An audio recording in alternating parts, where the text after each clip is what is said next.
വിശുദ്ധ ഗ്രന്ഥത്തിലെ 78-ാം സങ്കീർത്തനം ചരിത്രം നൽകുന്ന പാഠം. എൻ്റെ ജനമേ, എൻ്റെ ഉപദേശം ശ്രവിക്കുക, എൻ്റെ വാക്കുകൾക്ക് ചെവി തരുക.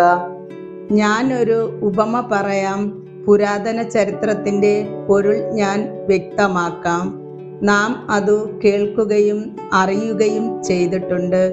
പിതാക്കന്മാർ നമ്മോട് പറഞ്ഞിട്ടുമുണ്ട്. അവരുടെ മക്കളിൽ നിന്നു നാം അത് മറച്ചു വയ്ക്കരുത്.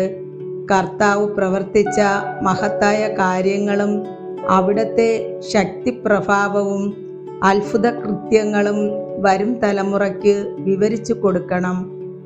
അവിടുന്ന് യാക്കോബിന് പ്രമാണങ്ങൾ നൽകി, ഇസ്രായേലിന് നിയമവും.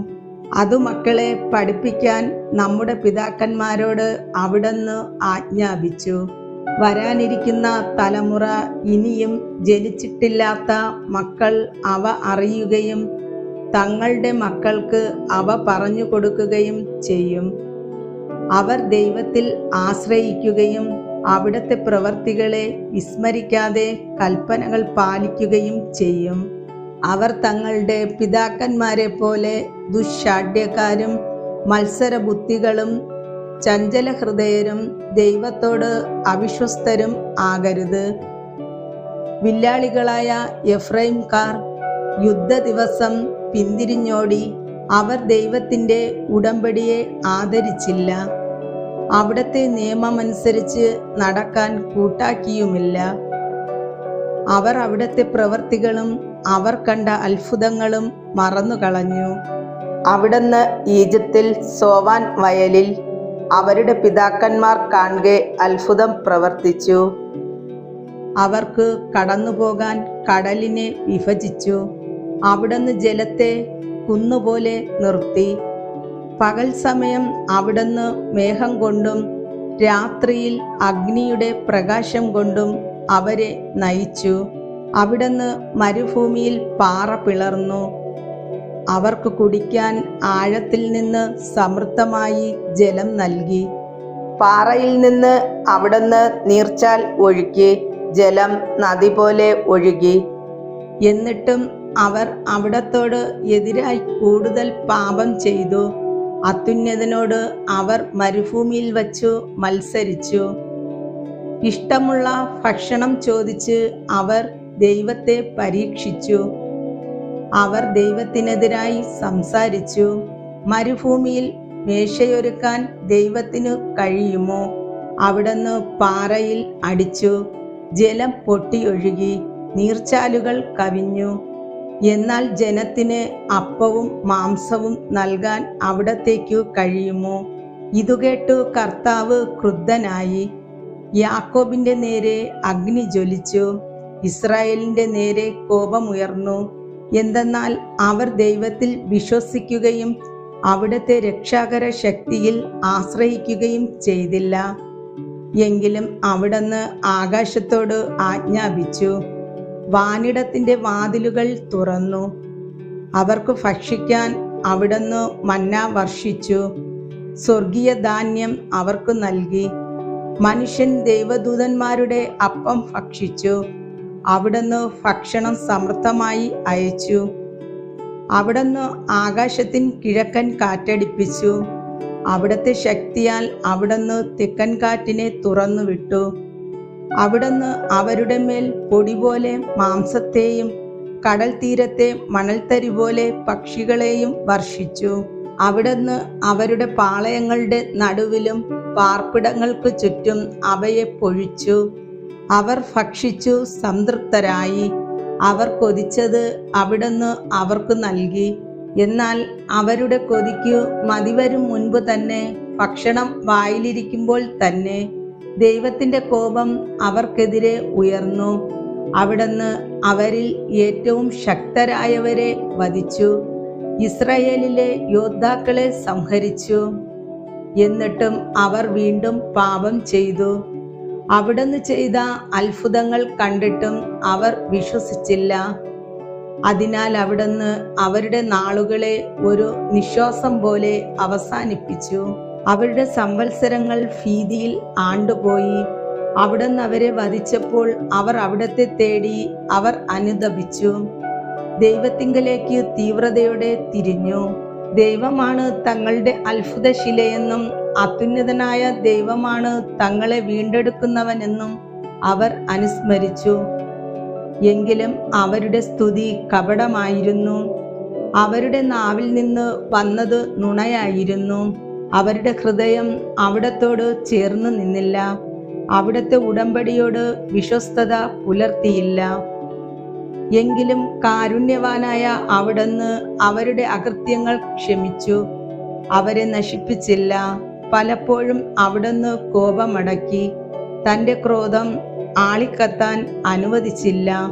അവർ ജഡം മാത്രമാണെന്നും മടങ്ങി വരാതെ കടന്നു പോകുന്ന കാറ്റാണെന്നും അവിടുന്ന് അനുസ്മരിച്ചു. അവർ എത്രയോ പ്രാവശ്യം മരുഭൂമിയിൽ വച്ച് അവിടത്തോട് മത്സരിച്ചു. എത്രയോ പ്രാവശ്യം വിജന പ്രദേശത്ത് വച്ച് അവിടത്തെ ദുഃഖിപ്പിച്ചു. അവർ വീണ്ടും വീണ്ടും ദൈവത്തെ പരീക്ഷിച്ചു, ഇസ്രായേലിന്റെ പരിശുദ്ധനെ പ്രകോപിപ്പിച്ചു. അവർ അവിടുത്തെ ശക്തിയെയോ ശത്രുവിൽ നിന്ന് തങ്ങളെ രക്ഷിച്ച ദിവസത്തെയോ ഓർത്തില്ല. ഈജിപ്തിൽ വച്ച് അവിടുന്ന് പ്രവർത്തിച്ച അടയാളങ്ങളും സോവാൻ വയലുകളിൽ വച്ച് ചെയ്ത അത്ഭുതങ്ങളും ഓർത്തില്ല. അവരുടെ നദികളെ അവിടുന്ന് രക്തമാക്കി മാറ്റി. അരുവികളിൽ നിന്ന് അവർക്ക് കുടിക്കാൻ കഴിഞ്ഞില്ല. അവിടുന്ന് അവരുടെ ഇടയിലേക്ക് ഈച്ചകളെ കൂട്ടം കൂട്ടമായി അയച്ചു. അവ അവരെ വിഴുങ്ങിക്കളഞ്ഞു. അവിടുന്ന് തവളകളെ അയച്ചു. അവ അവർക്ക് നാശം വരുത്തി. അവരുടെ വിളവുകൾ കമ്പിളിപ്പുഴുവിനും അവരുടെ അധ്വാന ഫലം വെട്ടുകിളിക്കും വിട്ടുകൊടുത്തു. അവിടുന്ന് അവരുടെ മുന്തിരിത്തോട്ടങ്ങളെ കൺമഴ കൊണ്ടും സിക്കമൂർ മരങ്ങളെ ഹിമവർഷം കൊണ്ടും നശിപ്പിച്ചു. അവിടുന്ന് അവരുടെ കന്നുകാലികളെ കൺമഴയ്ക്കും അവരുടെ ആട്ടിൻകൂട്ടങ്ങളെ ഇടിത്തീക്കും ഇരയാക്കി. അവിടുന്ന് അവരുടെ ഇടയിലേക്ക് തൻ്റെ ഉഗ്രകോപം, ക്രോധം, രോക്ഷം, ദുരിതം എന്നിങ്ങനെ സംഹാരദൂതന്മാരുടെ ഒരു സംഘത്തെ അയച്ചു. അവിടുന്ന് തൻ്റെ കോപത്തെ അഴിച്ചുവിട്ടു. അവിടുന്ന് അവരെ മരണത്തിൽ നിന്ന് ഒഴിവാക്കിയില്ല. അവരുടെ ജീവനെ മഹാമാരിക്ക് ഏൽപ്പിച്ചു കൊടുത്തു. ഈജിപ്തിലെ കടിഞ്ഞൂലുകളെ, ഹാമിന്റെ കൂടാരത്തിലെ പൗരുഷത്തിന്റെ പ്രഥമ ഫലങ്ങളെ അവിടുന്ന് സംഹരിച്ചു. എന്നാൽ തൻ്റെ ജനത്തെ ചെമ്മരിയാടുകളെ പോലെ അവിടുന്ന് പുറത്തു കൊണ്ടുവന്നു. ആട്ടിൻപറ്റത്തെ എന്ന പോലെ മരുഭൂമിയിലൂടെ നയിച്ചു. അവിടുന്ന് അവരെ സുരക്ഷിതമായി നയിച്ചതിനാൽ അവർ നിർഭയരായിരുന്നു. എന്നാൽ അവരുടെ വൈരികളെ കടൽ മൂടിക്കളഞ്ഞു. അവിടുന്ന് അവരെ തൻ്റെ വിശുദ്ധ ദേശത്തേക്കും തൻ്റെ വലത്തുകൈ നേടിയെടുത്ത പർവ്വതത്തിലേക്കും കൊണ്ടുവന്നു. അവരുടെ മുൻപിൽ നിന്ന് അവിടുന്ന് ജനതകളെ തുരത്തി അവർക്ക് അവകാശം അളന്നുകൊടുത്തു. ഇസ്രായേൽ ഗോത്രങ്ങളെ പാളയത്തിൽ പാർപ്പിച്ചു. എന്നിട്ടും അവർ അത്യുന്നതനായ ദൈവത്തെ പരീക്ഷിക്കുകയും അവിടത്തോട് മത്സരിക്കുകയും ചെയ്തു. അവർ അവിടുത്തെ കൽപ്പനകൾ അനുസരിച്ചില്ല. തങ്ങളുടെ പിതാക്കന്മാരെ പോലെ അവർ ദൈവത്തിൽ നിന്ന് അകന്ന് അവിശ്വസ്തമായി പെരുമാറി. ഞാണയഞ്ഞ വില്ലുപോലെ വഴുതി മാറി. അവർ തങ്ങളുടെ പൂജാഗിരികളാൽ അവിടത്തെ പ്രകോപിപ്പിച്ചു. തങ്ങളുടെ വിഗ്രഹങ്ങളാൽ അവിടത്തെ അസൂയാലുവാക്കി. ദൈവം ഇതു കേട്ട് ക്രുദ്ധനായി. അവിടുന്ന് ഇസ്രായേലിനെ പരിപൂർണമായി പരിത്യജിച്ചു. ആകയാൽ അവിടുന്ന് മനുഷ്യരുടെ ഇടയിലെ തൻ്റെ നിവാസമായ ശീലോയിലെ കൂടാരം ഉപേക്ഷിച്ചു. അവിടുന്ന് തൻ്റെ ശക്തിയെ അടിമത്തത്തിനും മഹത്വത്തെ ശത്രുവിൻ്റെ കരത്തിനും ഏൽപ്പിച്ചു കൊടുത്തു.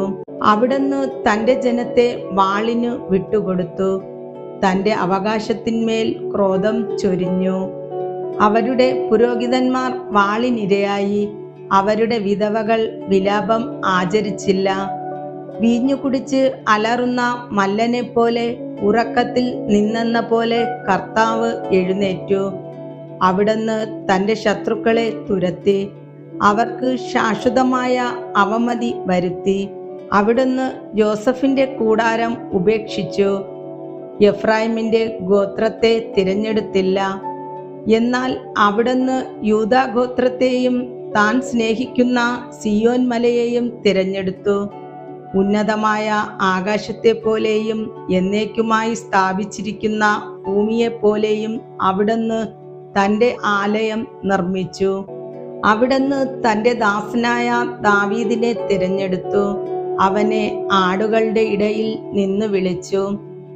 തൻ്റെ ജനമായ യാക്കോബിനെയും തൻ്റെ അവകാശമായ ഇസ്രയേലിനെയും മേയ്ക്കുവാൻ വേണ്ടി അവിടുന്ന് തള്ളയാടുകളെ മേയിച്ചിരുന്ന അവനെ വിളിച്ചു വരുത്തി. അവൻ പരമാർത്ഥ ഹൃദയത്തോടെ അവരെ മേയിച്ചു. കരവിരുതോടെ അവൻ അവരെ നയിച്ചു.